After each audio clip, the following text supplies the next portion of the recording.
ಕಲ್ಯಾಣಾದ್ಭುತಗಾತ್ರಾಯ ಕಾಮಿತಾರ್ಥಪ್ರದಾಯಿನೇ ಶ್ರೀಮದ್ವೆಂಕಟನಾಥಾಯ ಶ್ರೀನಿವಾಸಾಯ ಮಂಗಲಂ. ಶ್ರೀ ಗುರುಭ್ಯೋ ನಮಃ. ಹರಿ ಓಂ. ಸಿಂಹರಾಶಿಯ ನನ್ನ ಆತ್ಮೀಯ ಸ್ನೇಹಿತರಿಗೆ ಸ್ವಾಗತ.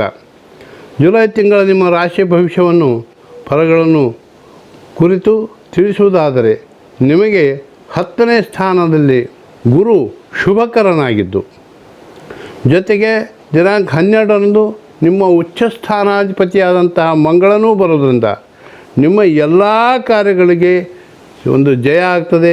ಸರ್ಕಾರಿ ಕಾರ್ಯಗಳಲ್ಲಿ ಕೂಡ ನಿಮಗೆ ಜಯ ಸಿಕ್ಕು ಸಾಕಷ್ಟು ಸಂಪಾದನೆ ಆಗುತ್ತದೆ.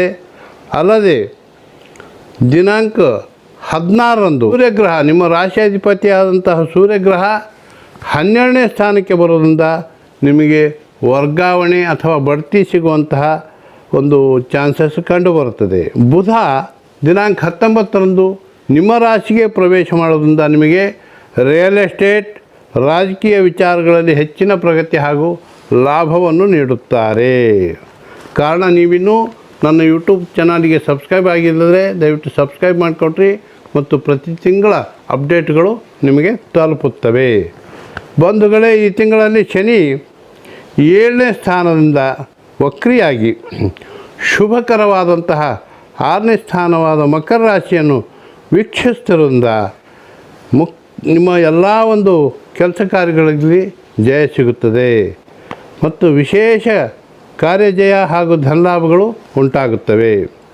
ಆದರೆ ರಾಹು ಅಷ್ಟಮದಲ್ಲಿ ಮತ್ತು ಕೇತು ದ್ವಿತೀಯ ಧನಸ್ಥಾನದಲ್ಲಿ ಇರುವುದರಿಂದ ನಿಮಗೆ ಆಗಾಗ್ಗೆ ಸ್ವಲ್ಪ ಖರ್ಚು ಹಾಗೂ ಟೆನ್ಷನ್ ಕಂಡುಬರುತ್ತದೆ. ಕಾರಣ, ಶ್ರೀ ಗಣೇಶ ಹಾಗೂ ಶ್ರೀ ಆಂಜನೇಯ ಸ್ವಾಮಿಯ ದರ್ಶನ ಮಾಡಿಕೊಡ್ರಿ, ದಾನಗಳನ್ನು ಕೊಡ್ರಿ, ಶುಭವಾಗುತ್ತದೆ.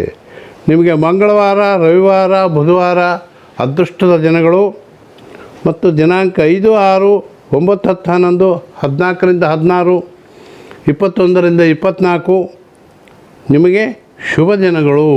ನಿಮಗೆ ಶುಭವಾಗಲಿ. ಸರ್ವೇ ಜನಾಃ ಸುಖಿನೋ ಭವಂತು.